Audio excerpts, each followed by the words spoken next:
मित्रों, मैं जब भी किसी कॉलेज या विश्वविद्यालय में गया और समाजशास्त्र के बारे में कोई चर्चा हुई, तो हमेशा अ, विद्यार्थियों से ये सुनने को मिला कि मैं उनके उपयोग के लिए कुछ ऐसा कहूँ, लिखूँ या अ, वीडियो दूँ, कैसे उनको समझाऊँ कि हिंदी माध्यम में समाजशास्त्र विषय में प्रतियोगी परीक्षाओं में वो किस प्रकार से लिखें या समाजशास्त्र के प्रश्नों को हिंदी माध्यम में किस प्रकार से उत्तरित करें ताकि उनको अच्छे मार्क्स प्राप्त हों और वो जो प्रतियोगी परीक्षा है उसमें अच्छी मेरिट से उत्तीर्ण हो सके। बच्चे शायद ये सोचते हैं कि हिंदी मेरी मातृभाषा है तो ये मेरी एक जिम्मेदारी भी है। मित्रों, ठीक है, मैं 40 साल से आईआईटी में समाजशास्त्र पढ़ाता रहा, लेकिन अंग्रेजी माध्यम में पठन पाठन रहा, तो मेरे लिए भी एक बहुत ही चैलेंजिंग काम है, लेकिन मैं कोशिश कर रहा हूँ। ये मेरा पहला प्रयास है कि मैं आपके लिए कुछ उपयोगी सिद्ध हो सकूं। और इस प्रस्तुतिकरण का मुख्य बिंदु ये है कि यदि आप समाजशास्त्र विषय लेकर हिंदी माध्यम में सिविल सर्विस एग्जाम में बैठ रहे हैं तो किन बातों का ध्यान रखें और हिंदी में अच्छा उत्तर कैसे लिखें, ये ध्यान में रखते हुए, ये प्रश्न ध्यान में रखते हुए मैंने ये प्रस्तुतिकरण किया है।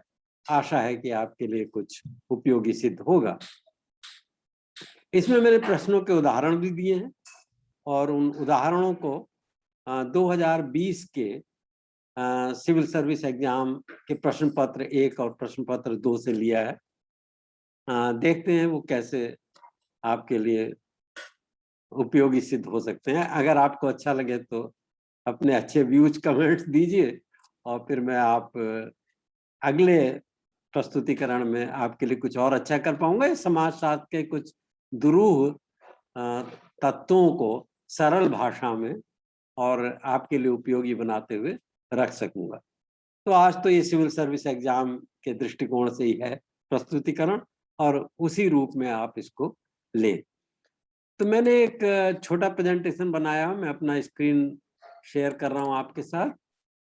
इसका शीर्षक है सिविल सर्विस परीक्षा में समाजशास्त्र के प्रश्नों के उत्तर कैसे दें। दोस्तों,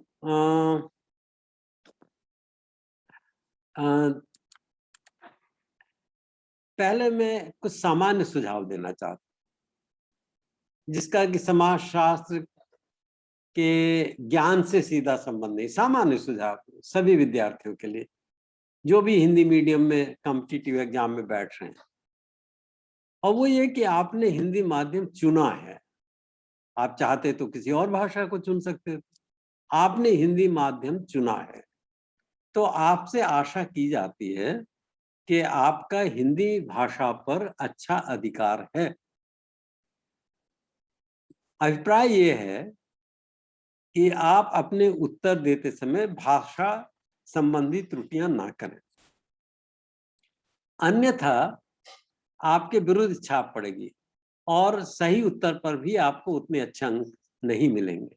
देखिए, अगर आप गलत सलत हिंदी में लिखते हैं तो बहुत ही, जिसको कहते हैं, पुअर इंप्रेशन छोड़ना, आप ये आपके विरुद्ध छाप परीक्षक के मस्तिष्क में जाती है। अरे ये ऐसा ही है, कोई इसको इतना गंभीरता से लेने की जरूरत नहीं है। और वैसे भी एक परीक्षक को बहुत सारी कापियां जांचनी होती हैं निश्चित समय में, तो वो ये भूल जाएगा कि आपने समाजशास्त्र के गहन सिद्धांतों को कितने अच्छे से उल्लिखित किया है। उसका दिमाग आपकी गलतियों की तरफ ज्यादा जाएगा। तो पहली बात तो ये कि आपका चुनाव है तो आप अच्छी भाषा में लिखें।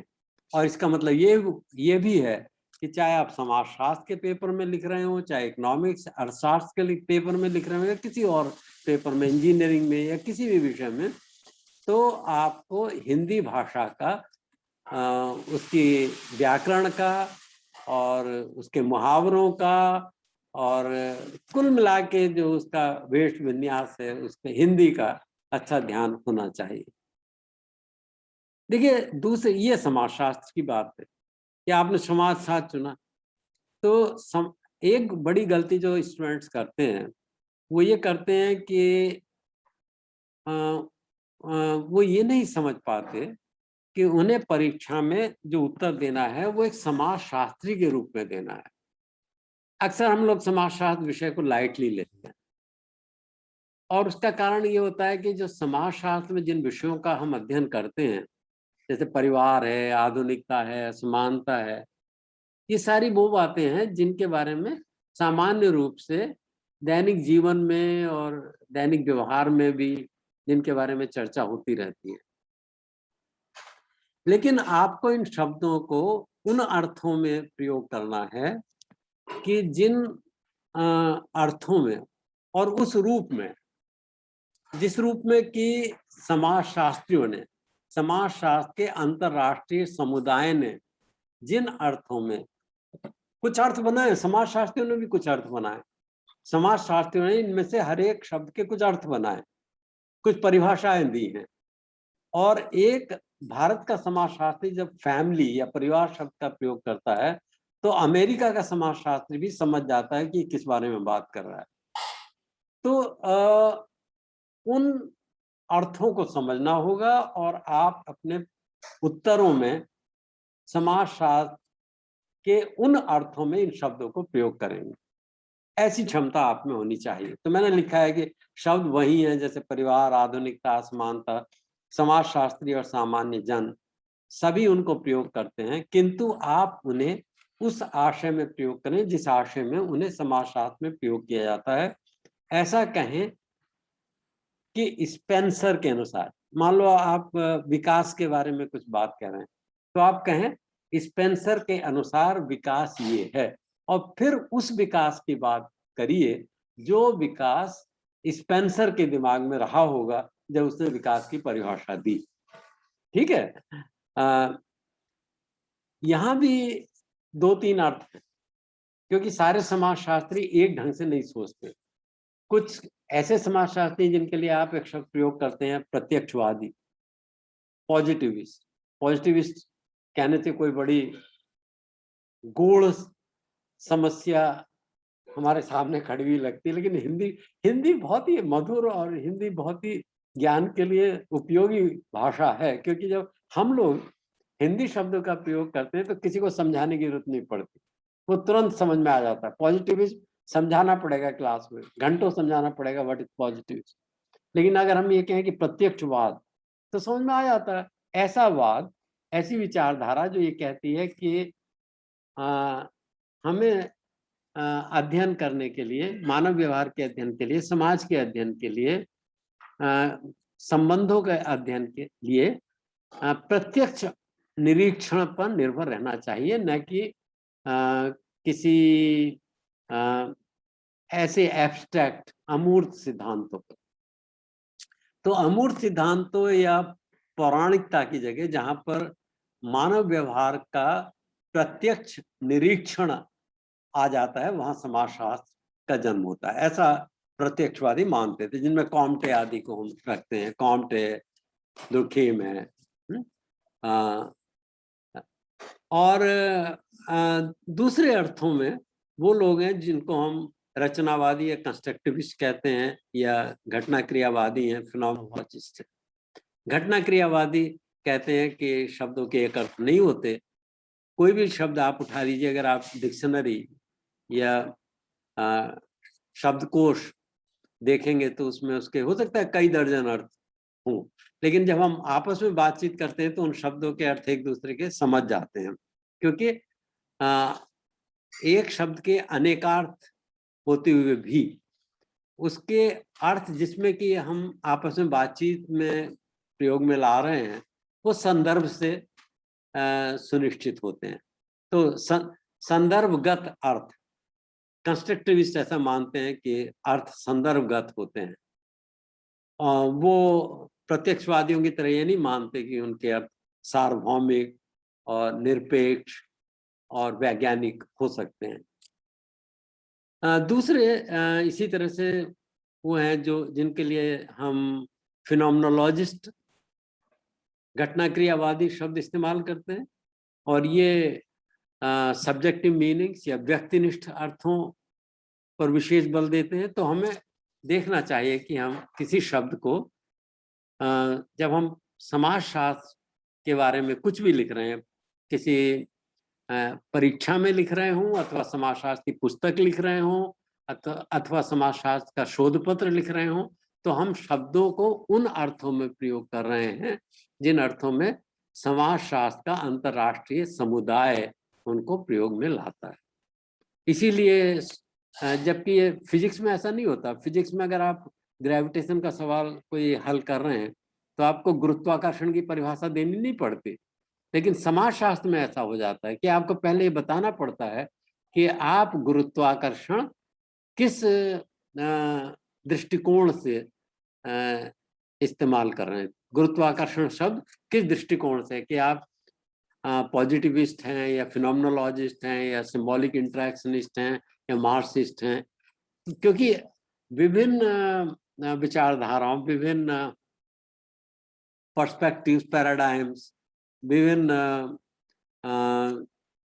शैलियों में शब्दों के विभिन्न अर्थ प्रयोग में देखे जाते हैं।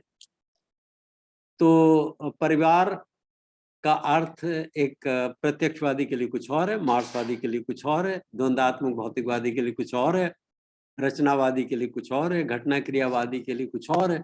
तो आपको ये स्पष्ट करना पड़ेगा कि मैं इस प्रश्न का उत्तर देते समय परिवार को इस अर्थ में या समाजशास्त्र के इस दृष्टिकोण से, इस परिप्रेक्ष्य में प्रयोग में ला रहा हूं। मित्रों, समाजशास्त्र के जैसे कि दूसरे विषयों में भी है, दो प्रश्न पत्र होते हैं, प्रश्न पत्र 1, प्रश्न पत्र 2। एक में उद्भव सिद्धांत एवं अनुसंधान प्रणाली की बात होती है, दूसरे में भारतीय समाज संरचना एवं परिवर्तन की बात होती है। इनको हमें अलग अलग प्रकार से उत्तरित करना पड़ता है। पहले प्रश्न पत्र में जिसमें उद्भव सिद्धांत एवं अनुसंधान प्रणाली की बात है, तो उसके उत्तर हमें उस रूप में लिखने होते हैं कि जिस रूप में समाजशास्त्री ने उन प्रश्नों पर विचार किया है। जबकि प्रश्न पत्र 2 में आपको समाजशास्त्र के मूल सिद्धांत तो पता होने चाहिए, लेकिन उनको भारतीय समाज, विशेष रूप से भारतीय समाज में जो आज परिवर्तन देखने में आ रहे हैं, जो भारतीय समाज की जो समस्याएं हैं, प्रमुख समस्याएं हैं, और जिनके बारे में भारत सरकार चिंतित है और नीतियां बनाती है, उन विषयों में भी अच्छा ज्ञान रखना पड़ेगा। तो मैंने लिखा है कि प्रश्न पत्र 1 के लिए समाजशास्त्र के मौलिक ग्रंथों का अनुशीलन पर्याप्त है। Bottomore, Marx, Giddens, Davis, Merton, Durkheim, Parsons आदि के मौलिक सिद्धांतों को उनकी भाषा में रखने की क्षमता अर्जित करें। ठीक है।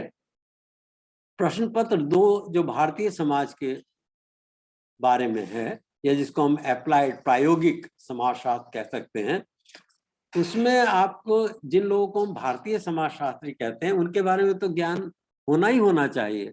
तो जीएस घुरे, ये वो लोग हैं जिनसे समाजशास्त्र शुरू हुआ भारत में। जीएस घुरे, श्रीनिवास, योगेंद्र सिंह, एससी दुबे, एके शरण लखनऊ में थे, बहुत कम लिखा है, लेकिन इनकी भी दार्शनिक छाप समाजशास्त्र पर काफी घनी है। डीपी मुखर्जी, रामकृष्ण मुखर्जी, राधा कमल मुखर्जी, ये लोग हैं जो भारतीय समाज के बारे में जिन्होंने लिखा।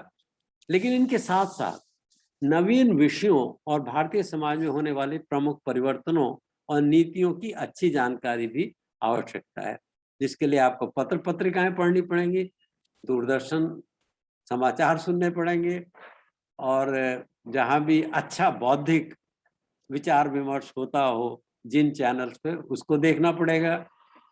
और जहां से भी इन चीजों के बारे में कुछ थोड़ा मौलिक पढ़िए, भारत सरकार की वेबसाइट पर जाइए, और उनकी जो नीतियां हैं विभिन्न क्षेत्रों में, उन नीतियों के आपको ओरिजिनल पीडीएफ डॉक्यूमेंट्स मिलेंगे, उनको पढ़िए।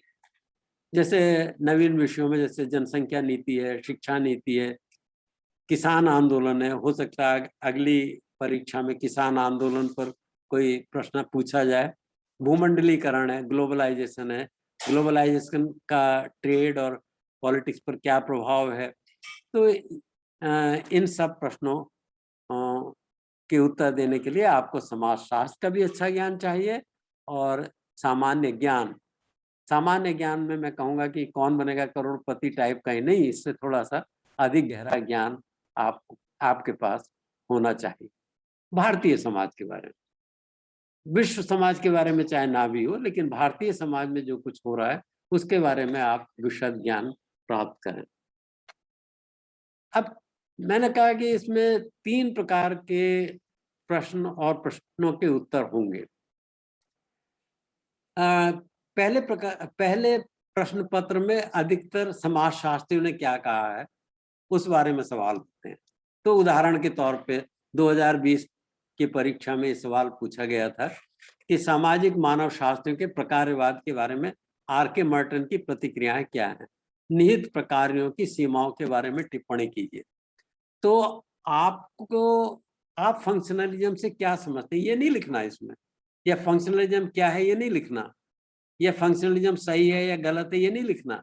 लिखना क्या है कि मर्टन ने फंक्शनलिज्म की सामान्य समझ आपके सामने रखने के लिए किन प्रत्ययों का सहारा लिया, कौन से वो नए प्रत्यय थे, कौन सी वो नई अवधारणाएं थी, कौन से वो नए तत्व थे जिनको मर्टन ने प्रतिपादित किया, और कहा कि आप किसी भी प्रकारवादी, किसी भी फंक्शनलिस्ट को पढ़ें, उनमें इन 3 तत्वों का समावेश पाया जाता है। और फिर उसने उनके बारे में क्या कहा, उसने ये कहा कि मैं इन तत्वों से सहमत नहीं हूं। मैं प्रकारवादी, मर्टन को हम प्रकारवादी मानते हैं, लेकिन मर्टन प्रकारवाद के उन सामान्य तत्वों से सहमति नहीं रखता जो कि उसने प्रकारवादियों में देखी। तो ये भी आपको बताना पड़ेगा। और तीसरे ये बताना पड़ेगा कि फिर मर्टन का योगदान क्या है, मर्टन ने और कौन से तत्व उसमें जोड़े प्रकारवाद में, और उससे क्या लाभ मिला। और फिर आप अपना दृष्टिकोण समाजशास्त्री के रूप में, एक राजनीतिक चिंतक के रूप में नहीं, एक गांधीवादी के रूप में नहीं, एक मार्क्सवादी के रूप में नहीं, एक हिंदू या एक इस्लामिक के रूप में नहीं, बल्कि एक समाजशास्त्री के रूप में आप उनके बारे में अपनी धारणा 1-2 लाइन में लिख सकते हैं। लेकिन मुख्य रूप से ये लिखना है कि मर्टन के हिसाब से प्रकारवाद के कुछ स्वयं सिद्ध तत्व हैं, जिनमें समाज की प्रकारवादी एकात्मता, सार्वत्रिक प्रकारवाद और प्रकारवादी अपरिहार्यता सम्मिलित हैं। मतलब ये है कि एक तो प्रकारवाद के अनुसार, मैं सरल भाषा में कहूँ क्योंकि इनके टेक्निकल अर्थ तो आप किताबों में पढ़ ही लेंगे, सरल भाषा में कहूँ तो मर्टन ने कहा कि प्रकारवादियों में 3 प्रकार की प्रवृत्तियां ऐसी देखने को मिलती हैं। एक तो ये देखने को मिलता है कि उनके अनुसार समाज में जो कुछ भी है, जो कुछ भी वर्तमान में है, जो कुछ भी एग्जिस्टेंस में है, तो वो इसलिए है कि वो समाज की कुछ मूल आवश्यकताओं की पूर्ति करता है। समाज की, व्यक्ति की नहीं, समाज की। चाहे वो परिवार की संस्था हो, चाहे धर्म की संस्था हो, चाहे वो आर्थिक संस्था हो, चाहे राज्य व्यवस्था हो, कुछ भी हो, जो कुछ भी, यहाँ तक कि घटनाएं जो घटित होती हैं प्राय, और बहुत सारे ऐसे विचारों के जाल जो समाज में फैल जाते हैं कई बार नए, या समाज की कुछ प्रवृत्तियां हैं, कुछ गुण हैं, जैसे गरीबी है, गरीब, उसके मर्टन के एक विद्यार्थी ने का नाम था एच जे गेंस ने अब एक शोध पत्र लिखा। उसने कहा कि इसमें मैं मर्टन के फ्रेमवर्क को लगा रहा हूँ और उसने गरीबी पे लिखा और उसने कहा कि अगर हम पुराने प्रकारवाद को लगाएं तो उसके हिसाब से अगर गरीबी समाज में है तो समाज को इसका कोई लाभ मिल रहा होगा, लेकिन ऐसा क्यों है? होता यह है कि सभी समाज गरीबी दूर करने की बात कर रहे हैं। दुनिया में एक भी ऐसा देश नहीं जो कहता है वो गरीबी को बढ़ाना है। सभी समाज कहते हैं गरीबी दूर करनी है और गरीबी सभी समाजों में बनी हुई भी है। तो इसका मतलब ये हुआ कि गरीबी के होने से समाज को कहीं ना कहीं कोई किसी गहरे स्तर पे किसी किसी स्तर पर गरीबी के होने से समाज की गतिविधियों में कोई सहायता मिलती है। समाज के लिए, सरल शब्दों में कहें तो समाज के लिए अच्छा है। मतलब कहने को आप बहुत सारी चीजें समाज में ऐसी गिना सकते हैं जो कि बुरी हैं। वेश्यावृत्ति बुरी है, गरीबी बुरी है, आतंकवाद बुरा है, अपराध बुरा है ना, नशा करना बुरा है, मेंटल डिसऑर्डर्स बुरे हैं। लेकिन अगर वो समाज में हैं और अगर वो सभी समाजों में हैं तो इसका मतलब ये कि समाज की किसी ऐसी मौलिक आवश्यकता जो कि उसको समाज बनाए रखने में महत्वपूर्ण है, उससे कहीं ना कहीं जुड़े हुए हैं। अब इसका उत्तर प्रकारवादी रहते हुए कैसे दिया जा सकता है? तो मर्टन ने कहा कि हमें इसमें कुछ नए किस्म से विचार करना हो। एक तो ये एक विचारधारा है कि जो कुछ भी है वो समाज के भले के लिए, अगर वो सार्वत्रिक है तो समाज के भले के लिए। दूसरा ये कि समाज में कहीं भी परिवर्तन आता है, किसी भी कोने में समाज के परिवर्तन हो, किसी भी संस्था में परिवर्तन हो, किसी स्थिति में परिवर्तन हो, संरचना में कहीं परिवर्तन हो, बाहर से कोई प्रभाव आए तो वो पूरे समाज को ही आंदोलित कर देता है।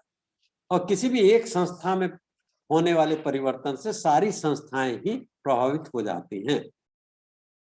और तीसरी बात ये कि जो चीज अच्छी है वो सबके लिए अच्छी है, समाज के लिए भी अच्छी है, व्यक्ति के लिए भी अच्छी है, सभी संस्थाओं के लिए अच्छी है। तो जो चीज शिक्षा संस्था के लिए अच्छी है वो धर्म संस्था के लिए भी अच्छी है। अब ये मर्टन ने कहा ऐसा प्रकारवादी मानते हैं, लेकिन मर्टन ने कहा मैं नहीं मानता। और उन प्रकारवादियों में जो ऐसा मानते हैं उनमें चिंतन को एक नई दिशा देने की आवश्यकता है। और मर्टन ने दो तीन नई बातें उसमें जोड़ी। एक बात तो ये कि हम प्रकार्य को हमेशा सदैव ही धनात्मक ना माने। प्रकार्य पॉजिटिव या यूजफुल या फंक्शनल भी हो सकते हैं, धनात्मक भी हो सकते हैं, और बहुत सारी चीजें इसके विरुद्ध ऋणात्मक भी हो सकती है जिनका समाज को नुकसान हो सकता है। अपराध से कुछ लाभ भी होते हो, लेकिन अपराध से नुकसान भी होते हैं। गरीबी से किसी को लाभ भी होता है, किसी को नुकसान भी होता है। वेश्यावृत्ति से किसी को लाभ भी होता है, किसी को नुकसान भी होता है। राइजिंग डाइवोर्स रेट, तलाक की दर बढ़ती जा रही है, इससे लाभ भी है, इससे हानि भी है। तो मार्टन ने एक नई बात कही कि लाभ भी है, हानि भी है। हर चीज से लाभ भी हो सकता है, हानि भी हो सकती है, और ऐसी भी कुछ चीजें हो सकती हैं जिनका परिणाम तटस्थ हो, उदासीन हो, न्यूट्रल। कोई उसका समाज या समाज के किसी वर्ग पर कोई ना पॉजिटिव इफेक्ट हो ना नेगेटिव इफेक्ट हो, एक किस्म का न्यूट्रल इफेक्ट। तो कुछ पर पॉजिटिव, कुछ पर नेगेटिव, कुछ पर न्यूट्रल। मर्टन ने यह भी कहा कि प्रकारवाद का विश्लेषण करने के लिए हमें सूक्ष्म प्रकारवाद और बृहद प्रकार, माइक्रो और मैक्रो, हो सकता है कि विभिन्न स्तरों पर विभिन्न प्रकार के प्रकार्य हों। तो हो सकता है कि कोई चीज पूरे समाज के स्तर पर धनात्मक प्रकार्य रखती हो, लेकिन कुछ वर्गों के लिए उसके प्रकार्य ऋणात्मक हो। तो अगर हम विभिन्न प्रकार के स्तर विश्लेषण करें, व्यक्ति को लें, हाउस होल्ड को लें, गांव को लें, ब्लॉक को लें, स्टेट को लें, रीजन या कंट्री या इंटरनेशनल लेवल पे, तो अलग अलग स्तरों पर चीजों किसी स्तर पे कोई प्रभाव धनात्मक हो सकता है, किसी पे ऋणात्मक हो सकता है, कहीं कुछ भी ना हो। तो एच.जे. गेंस ने बताया कि पॉवर्टी को अगर हम मर्टन के परिप्रेक्ष्य में देखें तो गरीबों के लिए उसके प्रभाव ऋणात्मक है। गरीबों के लिए तो ऋणात्मक ही है, कौन गरीबी में रहना चाहता है। लेकिन जो गरीब नहीं है, जो धनाढ्य है, नॉन पुअर, एलीट क्लास, तो उनके लिए प्रकार धनात्मक है। इसीलिए, और चूंकि वो शक्ति में हैं, शक्तिशाली हैं, समाज को वही संचालित करते हैं, इसलिए गरीबी बनी रहती है। तो मर्टन के इस नए सिद्धांत से हम गरीबी की उसी प्रकार की परिभाषा दे सकते हैं जैसे कि रिवॉल्यूशनरी या क्रांतिकारी या मार्क्सवादी दृष्टिकोण से दी जाती है। हम कह सकते हैं कि गरीबी एक ऐसी स्थिति है जिसके गरीबों पर प्रकार्य ऋणात्मक हैं, अन्य लोगों पर या शक्तिशाली लोगों पर, सामंतों पर, या जो गरीब नहीं है या मध्यम वर्ग या उच्च वर्ग, उनके लिए इसके प्रकार्य धनात्मक है। चूंकि वो लोग दूसरी श्रेणी के लोग सत्ता में हैं तो इसलिए गरीबी बनी रहती है। और जिसको कहते हैं लिप सर्विस, केवल बातें, गरीबी दूर करने की बातें ही की जाती हैं, गरीबी दूर नहीं हो पाती। इस तरह से प्रकारवाद को क्रांतिकारी स्वरूप देने की मर्टन ने कोशिश की और इसके बारे में आप एक लाइन। तो आज के प्रस्तुतिकरण का मेरा ये बिल्कुल अर्थ नहीं है कि मैं आपको मर्टन के सिद्धांतों से रूबरू कराऊं। मेरा कहना ये था कि परीक्षा में कुछ प्रश्न ऐसे हो सकते हैं जहां समाजशास्त्रियों ने क्या कहा है उसी पर विशेष ध्यान देने की जरूरत है। तो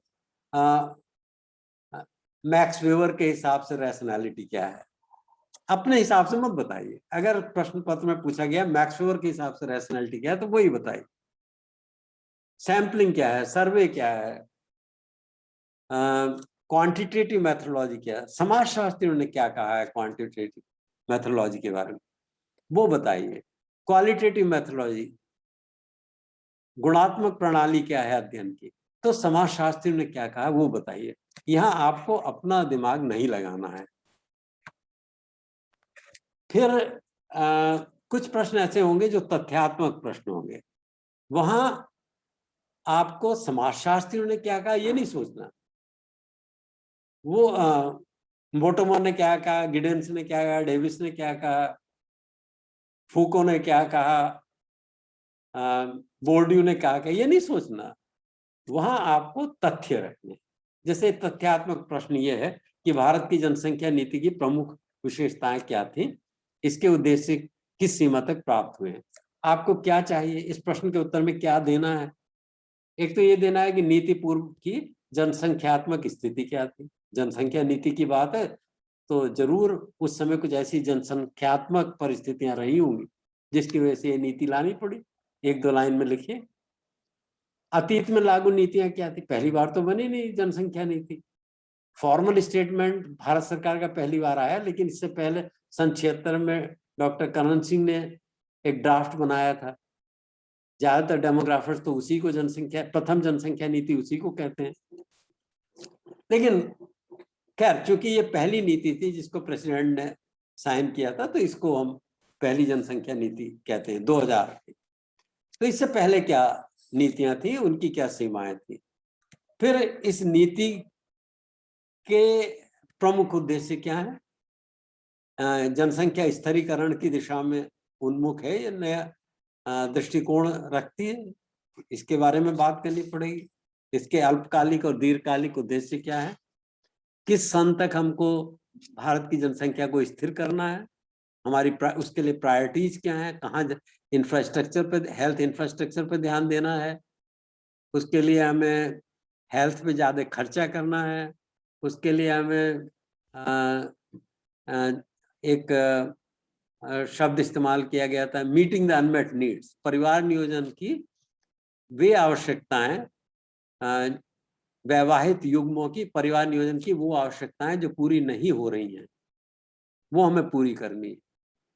इस नीति में ये डॉक्टर करण सिंह की नीति के हिसाब से तो जबरदस्ती नसबंदी करने की बात थी, कंपल्सरी स्टरलाइजेशन आफ्टर 2। यहाँ कहा गया कि नहीं, लोगों की जिन लोगों की परिवार नियोजन आवश्यकता है और पूरी नहीं हो रही, उसको पूरी करने की दिशा में भारत सरकार क्या कर सकती है।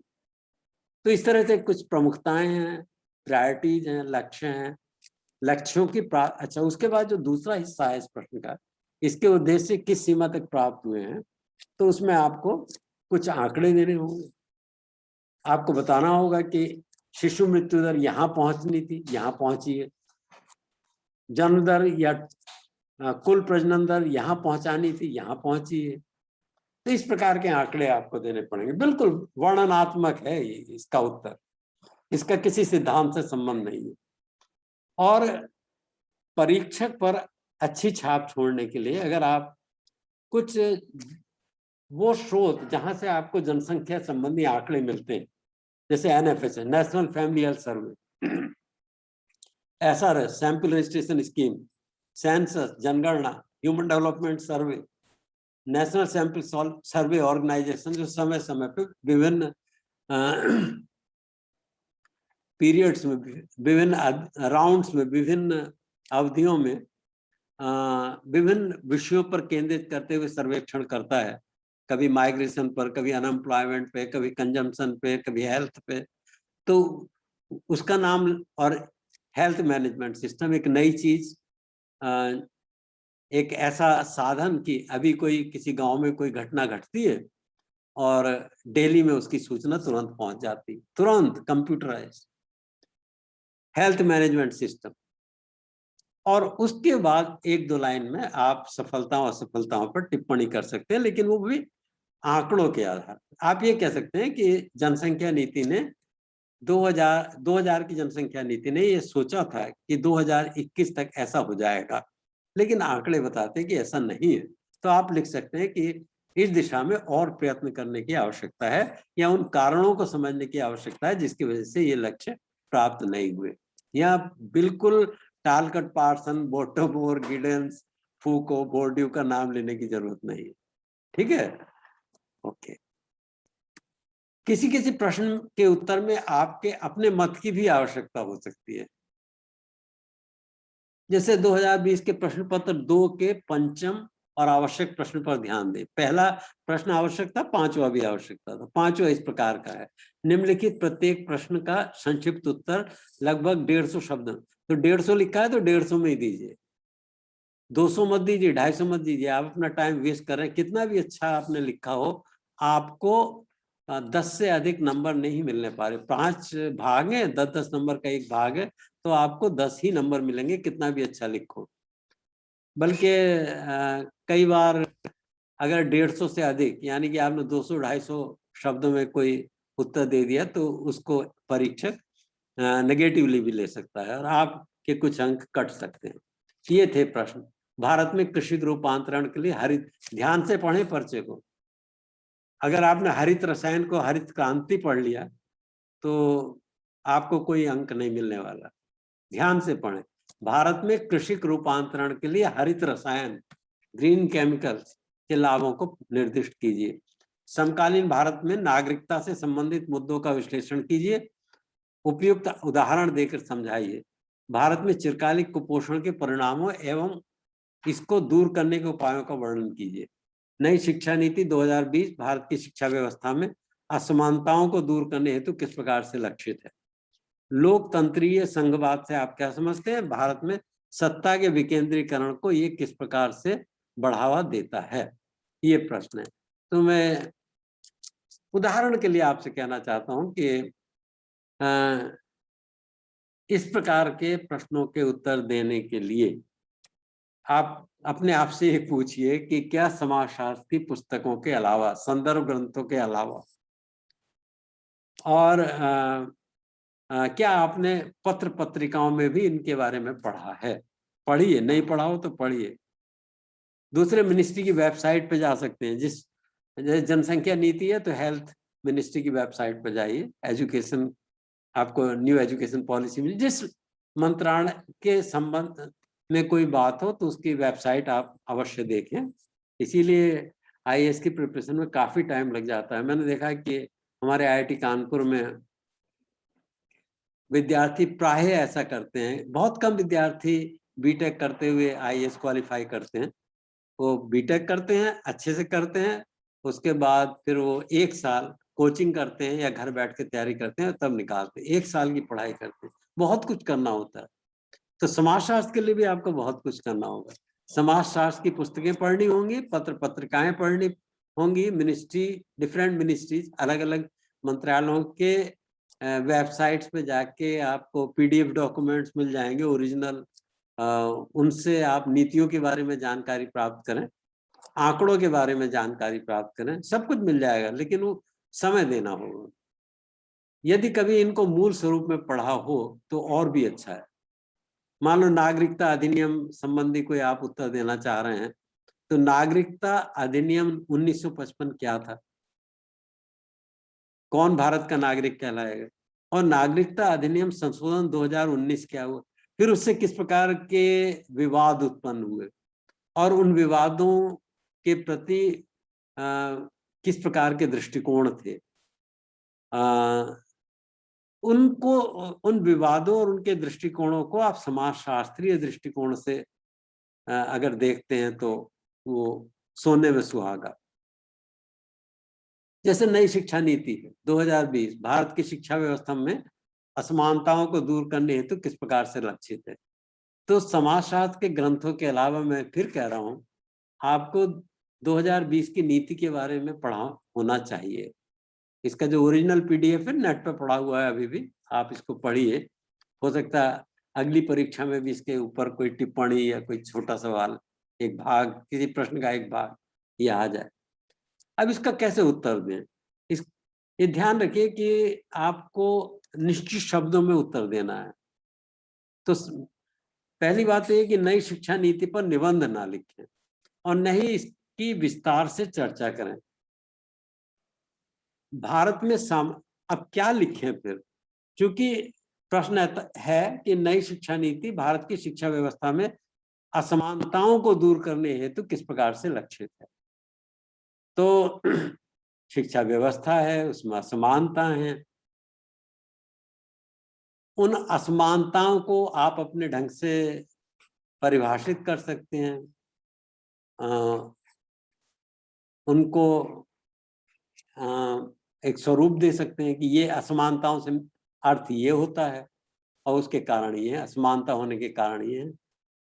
और उसके बाद आप नई शिक्षा नीति में देखेंगे कि पृष्ठ संख्या 24 पर खंड 6 में इसकी विशेष रूप से बात की गई है और कहा गया है कि कैसे समावेशी और समान शिक्षा की दिशा में कार्य किया जा सकता है, क्या दिशा निर्देश दिए गए हैं। तो उसमें अनुसूचित जाति है, जनजाति है, पिछड़ा वर्ग आदि आदि।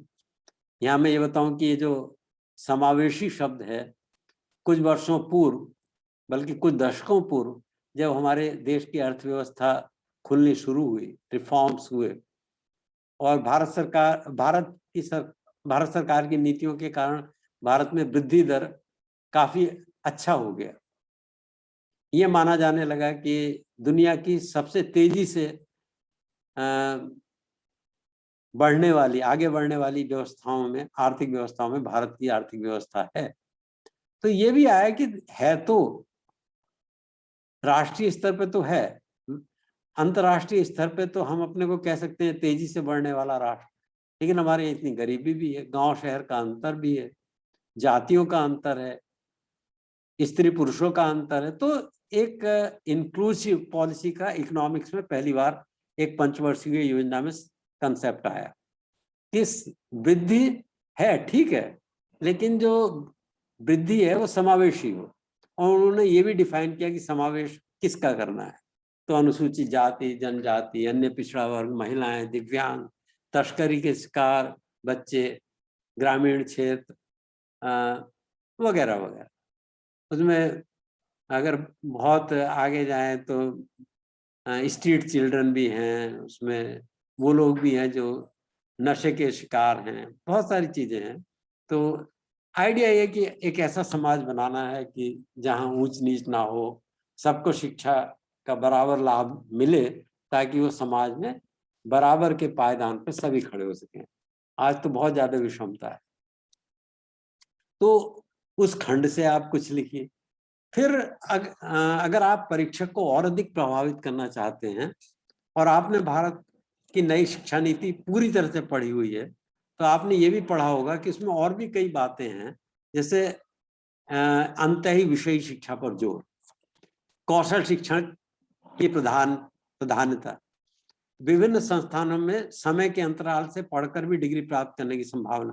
मतलब अभी तो ये कि आप बीए में अगर प्रवेश प्राप्त करते हैं कहीं, तो पहला साल, दूसरा साल, तीसरा साल ऐसे करते हैं।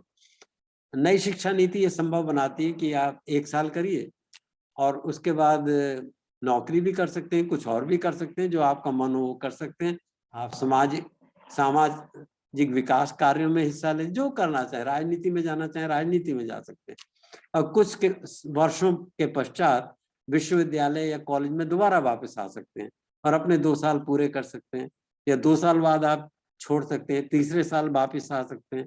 आप ये भी कर सकते हैं कि 1 साल मद्रास से करें, दूसरा साल उत्तर प्रदेश से करें, तीसरा साल गुजरात से करें। तो एक ऐसा आपका achievement fund, educational achievement fund एक कॉमन बन जाएगा, एक कॉमन पूल, कि आपको ये आवश्यक नहीं है कि एक ही कॉलेज या एक ही विश्वविद्यालय में आप 3 वर्ष की लगातार शिक्षा प्राप्त करें।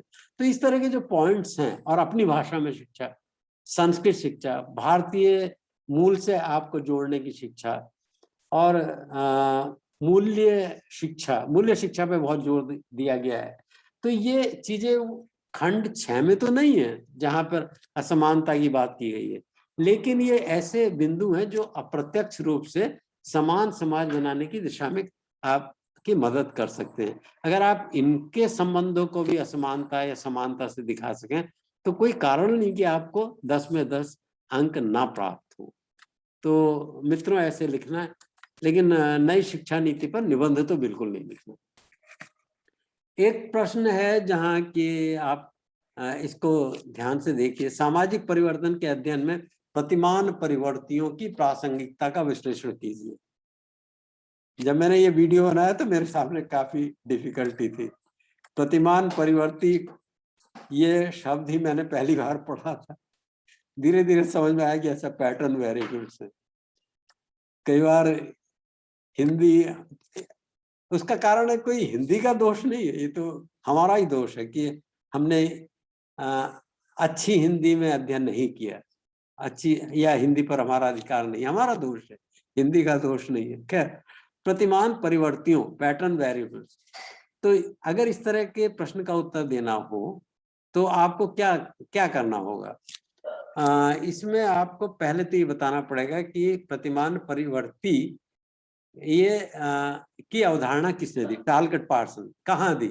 पहली बार किसी रिसर्च पेपर में दी, या किसी ग्रंथ में दी, या किसी भाषण में दी, या किसी लेख या निबंध या पॉपुलर आर्टिकल में दी, कहाँ दी? तो एक तो ये टालकट पार्सन और उसका स्रोत, दूसरे ये है क्या, प्रतिमान परिवर्तियां हैं क्या, और उनकी प्रासंगिकता की बात जब आती तो आपको ये समझाना पड़ेगा कि टालकट पार्सन्स, मैं आपसे कह सकता हूँ कि टालकट पार्सन्स एक ऐसा विचारक है, काफी कुछ मैक्स वेबर की तरह, जो मार्क्सवाद की धारा को विपरीत दिशा में ले जाने चाहता है। जो बढ़ते हुए जो गरीब देशों में या विकासशील देशों में जो मार्क्सवाद के बढ़ते हुए प्रभाव को रोकना चाहते थे, तो उन्होंने उनमें से एक, कई तो मार्क्सवादी भी हैं, आपने नाम सुना होगा कि डाहरनडाफ तो एक पक्का मार्क्सवादी था, इतना बड़ा मार्क्सवादी था, उसने मार्क्स का अध्ययन भी किया था कि आपने देखा होगा कि पूंजी एक बड़ी किताब है, बड़ा ग्रंथ है, और 2-3 प्रोग्रेस पब्लिकेशंस ने उसको 3 भागों में प्रकाशित किया है। उसके अगर आप तीसरे भाग को देखें तो उसका अंतिम चरण एक अध्याय के रूप में है, जिसमें 1.5 पृष्ठ का एक अध्याय है और उसका शीर्षक है वर्ग। आप जानते हैं कि मार्क्सवादी अध्ययन में वर्ग कितना केंद्रीय तत्व है, लेकिन इतना जटिल भी है कि मार्क्स इसको सिस्टमैटिकली और वैज्ञानिक रूप से इसको विश्लेषित करने की इंतजार करते रहे और आखिर में उन्होंने इस पे लिखना चाहा। लेकिन जब मार्क्स इसको लिख रहे थे क्लास के कंसेप्ट पर, तो उनकी मृत्यु हो गई और वो 1.5 पन्ने का अधूरा रह गया। तो डारेंडार्फ ने इसको पूरा किया कि अगर मार्क्स होता तो ये चैप्टर इस तरह से लिखा जाता। और इसके पक्ष में उसने तर्क ये दिया कि उसमें सभी वाक्य और कंसेप्ट इधर उधर से मार्क्स के साहित्य से ही उठाए हुए थे, मार्क्स की पुस्तकों, मार्क्स के लेखों, मार्क्स के भाषणों से ही लिए गए थे। डारेंडार्फ का अपना कोई योगदान नहीं था उसमें बनाने में। उसका योगदान यही था कि मार्क्स की भाषा, मार्क्स के विचारों को लेके उसने एक जगह वर्ग पर अध्याय संपूर्ण कर दिया। ऐसा डारेंडार्फ, लेकिन वो सब इस परियोजना की समाप्ति होते होते वो इतना बड़ा मार्क्सवाद का विरोधी बन गया कि उसने फिर मार्क्स की आलोचना में लिखना शुरू कर दिया और उसने वर्ग के प्रत्यय को अथॉरिटी के प्रत्यय के द्वारा विस्थापित करने का पूरा प्रयत्न किया। और लगता भी है कि शायद डारेंडार्फ के सिद्धांत अधिक जनरल हैं, अधिक सामान्य हैं मार्क्स की अपेक्षा। तो पार्सन्स ने कहा कि कौन सा समाज किस राजनीतिक विचारधारा से चलता है, कैसा है, उत्पादन के साधन क्या हैं, वगैरह वगैरह, ये उतना महत्वपूर्ण नहीं। समाज दो ही प्रकार के हैं, एक पारंपरिक और एक आधुनिक। और पारंपरिक और आधुनिक समाजों में अंतर दिखलाने के लिए उसने कुछ कंसेप्ट का सहारा लिया। उनमें स्टेटस, रोल, फेवर, ग्रेटिफिकेशन और इंटरेस्ट, स्थिति, भूमिका, पक्ष, संतुष्टि और सरोकार। तो आप अपने उत्तर में इसके बारे में लिख सकते हैं या छोटी सी टेबल भी बना सकते हैं, कोई दिक्कत नहीं। और उल्लेख करें कि सभी देशों में, चाहे वो औद्योगिक हो, चाहे उद्योग पूर्व के समाज हों, कृषि समाज हों, हॉर्टिकल्चरल सोसाइटीज हों, प्रिमिटिव सोसाइटी, ट्राइबल सोसाइटीज हों, और चाहे वो पोस्ट इंडस्ट्रियल, उद्योग पश्चात, पोस्ट मॉडर्न, परा आधुनिक समाज हो, चाहे वो साम्यवादी हो, चाहे समाजवादी हो, चाहे मिक्स्ड इकोनॉमीज हो, वो उनको हम मोटे मोटे तौर पे या तो ट्रेडिशनल कह सकते हैं या मॉडर्न कह सकते हैं। और इन प्रमुख, इन सेलिएंट, इन मूल तत्वों के आधार पर हम उन पारंपरिक और आधुनिक समाज में भेद कर सकते हैं। और फिर आप ये भी उल्लेख कर सकते हैं कि सभी देशों में सामाजिक गति का एक जैसा ही प्रतिमान नहीं है। ये आपकी विचारधारा है, या बहुत से समाजशास्त्री इस बारे में लिख चुके हैं। और यह कहना कि सभी समाजों को हम पारंपरिक और आधुनिक दो हिस्सों में बांट सकते हैं, वो सही नहीं है। कुछ और महत्वपूर्ण बात, इससे पहले कि मैं खत्म करूं, ध्यान रखें कि प्रश्न पत्र बनाने वालों की शिक्षा अंग्रेजी माध्यम में हुई है। सभी महत्वपूर्ण पुस्तकें अंग्रेजी में हैं और आपके पास अनुदित पत्र हैं। अपनी स्पष्टता के लिए अंग्रेजी में लिखे गए प्रश्न को भी पढ़ें। लेकिन मैंने देखा कि जब मैंने हिंदी और इंग्लिश दोनों को पढ़ा तो मुझे कहीं कहीं कुछ भेद, हिंदी और इंग्लिश प्रश्नों में कुछ भेद नजर आए। तो मैंने सोचा इस बारे में आपको सावधान करूं कि किंतु किसी असमानताओं को लक्षित कर केवल हिंदी अर्थ पर ही ध्यान दें। क्योंकि आपने हिंदी चुना है ना, तो परीक्षक मानकर चलेंगे कि आपको अंग्रेजी का अच्छा ज्ञान नहीं है और आपने अंग्रेजी का प्रश्न पढ़ा भी नहीं है, आपने खाली हिंदी को पढ़ा है और हिंदी का उत्तर दे रहे हैं। तो आपको हिंदी प्रश्न का ही उत्तर देना है। अगर किसी प्रकार की छोटी मोटी या बड़ी असमानता भी हो तो भी आपको हिंदी प्रश्न का ही उत्तर देना है, उसके अंग्रेजी अर्थ के प्रश्न का उत्तर नहीं देना है। परीक्षकों के लिए सहायक होगा यदि आप मुख्य अवधारणाओं जैसे social structure, constructivism, symbolic interactionism आदि को कोष्ठक में अंग्रेजी में भी लिख दें।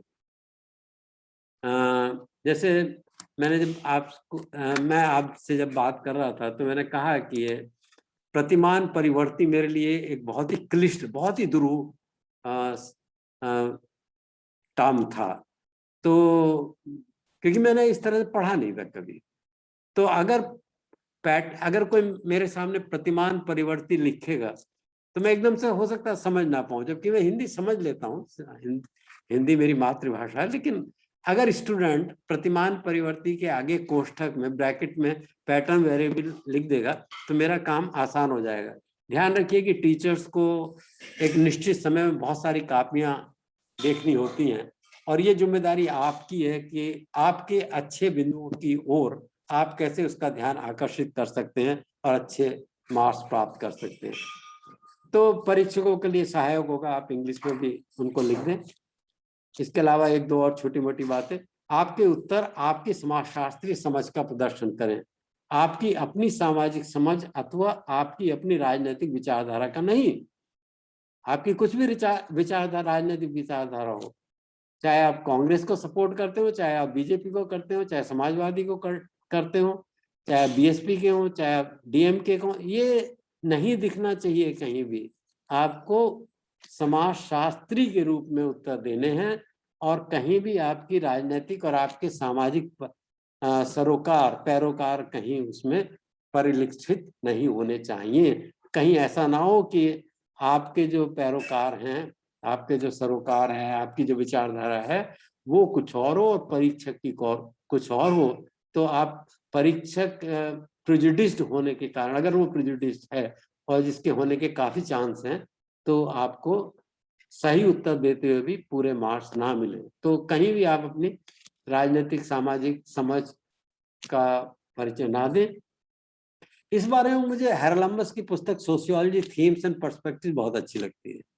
यदि आपको थोड़ी बहुत भी अंग्रेजी आती हो तो इस पुस्तक के प्रथम और अंतिम अध्याय को इसलिए अवश्य पढ़ें कि एक समाजशास्त्री बिना किसी पक्षपात के समाज के विभिन्न विषयों के बारे में कैसे सार्थक बहस कर सकता है और उन पर विस्तार से चर्चा कर सकता है।